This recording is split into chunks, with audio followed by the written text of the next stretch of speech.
اعوذ باللہ من الشیطان الرجیم بسم اللہ الرحمن الرحیم۔ پیارے عزیز طلباء، السلام علیکم ورحمۃ اللہ وبرکاتہ۔ سب سے پہلے آپ میرے ساتھ علم اضافے کی دعا پڑھیں، ربی زدنی علما ربی زدنی علما ربی زدنی علما۔ اسٹوڈینٹس، میں یہاں پہ آپ کی اسلامیات کی ٹیچر۔ اسٹوڈینٹس، سب سے پہلے آپ اپنا پلانر اوپن کریں۔ اوکے اسٹوڈینٹس، آج ہم کریں گے ہفتہ نمبر 2، ویک 2 ہم سٹارٹ کریں گے، جس میں سب سے پہلے آپ جو ہے وہ پیریڈ نمبر اور تاریخ جو ہے وہ مینشن کریں۔ پیریڈ نمبر 4، تاریخ ہے 13/4/2021۔ آج ہم کریں گے باب دوم، ایمانیات اور عبادات، سبق نمبر 4، روزے کا تعارف اور اہمیت۔ سبق کے عنوان کے تحت دی گئی سرگرمیوں کے مطابق پہلے خود پڑھیں اور پھر طلباء سے پڑھوائیں۔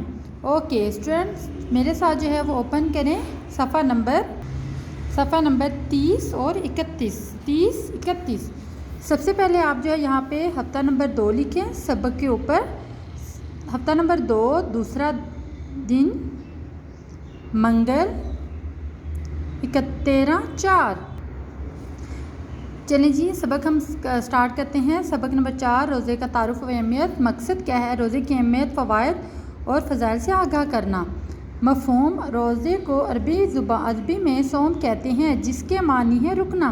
صبح صادق سے لے کے غروب آفتاب تک روزے کی نیت سے کھانے پینے سے اجتناب کرنے کو شریعت میں روزہ کہتے ہیں۔ مطلب صبح سے لے کے سحری کے ٹائم سے لے کے فجر سے پہلے سے لے کے مغرب تک، جب تک ہم اللہ کی خاطر کچھ بھی نہیں کھاتے، کھانے پینے کی چیزوں سے پرہیز کرتے ہیں، تو اس کو روزہ کہتے ہیں۔ روزہ کس پر فرض ہے؟ رمضان شریف کے روزے ہر مسلمان عاقل و بالغ پر فرض ہیں۔ اللہ تعالیٰ کا ارشاد ہے، مومنو تم پر روزے فرض کیے گئے ہیں جس طرح تم سے پہلے لوگوں پر فرض کیے گئے تھے، تاکہ تم پرہیزگار بنو۔ سورہ بقرہ میں اللہ تعالیٰ نے فرمایا ہے۔ روزے کی اہمیت: روزہ جسمانی صحت کی حفاظت کرتا ہے، بیماریوں سے بچاتا ہے۔ نبی پاک صلی اللہ علیہ وسلم نے فرمایا ہے، ہر چیز کی زکوٰۃ ہوتی ہے اور جسم کی زکوٰۃ روزہ ہے۔ اس حدیث سے جسم کی صحت و عافیت کی طرف اشارہ ہے۔ رسول پاک صلی اللہ علیہ وسلم نے 2 آدمیوں سے فرمایا، تم روزے رکھو، اس لیے کہ روزہ دوزخ سے اور زمانے کی مصیبتوں سے بچانے کی ڈھال ہے۔ یعنی روزے کی برکت سے دوزخ سے اور دیگر دنیاوی مصائب و تکالیف سے نجات ملتی ہے اور روزہ گناہوں سے بچاتا ہے۔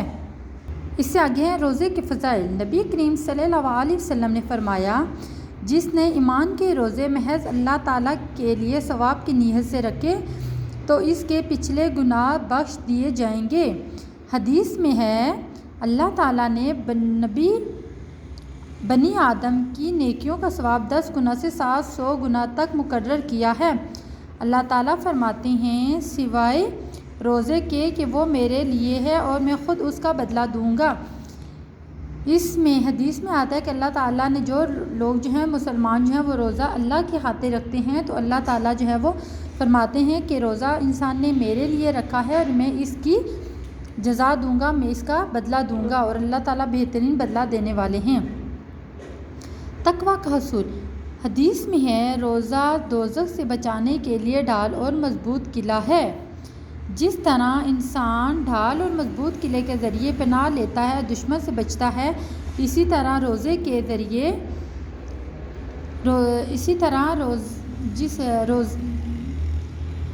دوزخ سے نجات حاصل ہوتی ہے۔ انسان میں گناہ کرنے کی قوت کم ہوتی ہے اور نیکی کا شوق بڑھ جاتا ہے۔ روزہ تب تک ڈھال ہے جب تک روزے دار اسے گناہوں سے محفوظ رکھے۔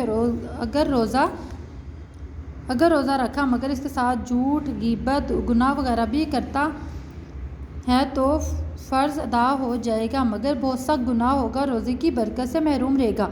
اگر انسان جو ہے وہ مسلمان جو ہے وہ روزہ رکھتے ہیں، لیکن اس کے باوجود صرف وہ کھانا پینا بند کر دیتے ہیں اور گناہیاں کرتے ہیں، غیبت کرتے ہیں، برائی کرتے ہیں، گناہ کرتے ہیں، تو روزے کی جو ہے وہ فرض تو ادا ہو جائے گا، لیکن جو روزے کی برکت ہے، جو روزے کا دگنا ثواب ہے، اس سے وہ محروم ہو جائے گا۔ شب قدر: اللہ تعالیٰ کا فرمان ہے، شب قدر 1000 مہینوں سے بہتر ہے۔ سورہ قدر میں اللہ تعالیٰ نے فرمایا ہے، شب قدر 1000 مہینوں سے بہتر ہے۔ شب قدر سے مراد وہ مبارک رات ہے جس کے بارے میں رسول اللہ صلی اللہ علیہ وسلم کا فرمان ہے، شب قدر رمضان کے آخری عشرے کی طاق رات، آخری عشرے طاق راتیں کون سی ہوتی ہیں؟ 21، 23، 25، 27، 29 میں تلاش کرو۔ آپ صلی اللہ علیہ وسلم نے فرمایا، جس شخص نے شب قدر میں ایمان کے ساتھ اللہ تعالیٰ سے اجر کی خاطر عبادت کی تو اس کے تمام پچھلے گناہ معاف کر دیے جائیں گے۔ بخاری سعید میں ہمیں رمضان کے تمام روزے رکھنے کا اہتمام کرنا چاہیے اور کوشش کرنی چاہیے کہ نیک عمل کرنے کے ساتھ ساتھ تلاوت قرآن مجید کو یقینی بنائیں، اس سے ہم دنیا اور آخرت میں کامیاب ہوں گے۔ روزے کی معاشرتی اہمیت۔ انسان روزے کی حالت میں سارا دن بھوکا پیاسا رہتا ہے، اس لیے روزہ رکھنے کی وجہ سے انسان دوسروں کی بھوک اور پیاس کا احساس پیدا ہوتا ہے۔ روزہ انسان میں مضبوط نفس، اطاعت الہی اور قوت و صبر کے اوصاف پیدا کرتا ہے۔ جب 5 وقت کی نماز کے لیے لوگ کثیر تعداد میں مسجد کا رخ کرتے ہیں تو ان کو ایک دوسرے کے مسائل سمجھنے میں مدد ملتی ہے اور ہم مل کر ان مسائل کا حل تلاش کرتے ہیں۔ روزے سے غریبوں، محتاجوں اور مالی طور پر کمزور لوگوں کے ساتھ ہمدردی، احسان اور محبت پیدا ہوتی ہے۔ روزے کے فوائد۔ روزے کے فوائد کون سے ہیں؟ روزے کے تو بہت فوائد ہیں لیکن تھوڑے سے یہاں پہ بیان کیے گئے ہیں۔ روزے کی حالت میں اللہ کی رضا کے لیے جائز کاموں، کھانے پینے سے رکنا انسان میں صبر پیدا کرتا ہے۔ امیر و غریب، آقا سب اکٹھے روزے رکھ کر مساوات کا عملی مظاہرہ پیش کرتے ہیں۔ جیسے مسلمان اور امیر اور غریب میں فرق پیدا ہو جاتا ہے، لیکن جب انسان روزہ رکھتا ہے تو سب ہوتا ہے کہ باہمی مساوات کا عملی مظاہرہ جو وہ ادا کرتے ہیں۔ روزے دار ایک ماہ تک اللہ کی منع کی ہوئی چیزوں سے بچتا ہے، اس سے اس میں اطاعت الہی کا جذبہ پیدا ہوتا ہے۔ روزہ رکھنے اور افطار کرنے کے وقت کی پابندی لازم ہے۔ ایک ماہ کی یہ مشق انسان کو وقت کی پابندی کا عادی بنا دیتی ہے۔ روزہ کبیرہ اور صغیرہ گناہوں سے بچنے کا بہترین ذریعہ ہے۔ اسٹوڈنٹس، یہ تھی ہماری آج کی ریڈنگ۔ اس کو آپ نے ایک دفعہ خود اچھی طرح سے یاد کرنا ہے اور ریڈ کرنا ہے، اور جتنی بھی یہاں پہ آیات دی گئی ہیں آپ نے ان کا ترجمہ اچھی طرح یاد کرنا ہے۔ اوکے اسٹوڈنٹس، اپنا بہت سا خیال رکھیے گا۔ کرونا میں اپنے اور اپنے والدین کی حفاظت رکھیے گا۔ کرونا سے بچاؤ کی دعا ضرور سب بچوں نے پڑھنی ہے اور اپنا اور اپنے والدین کا بہت خیال رکھنا ہے۔ ملتے ہیں ہم نیکسٹ ویڈیو میں۔ بیٹا اپنا تو بہت سا خیال رکھیے گا۔ اللہ حافظ۔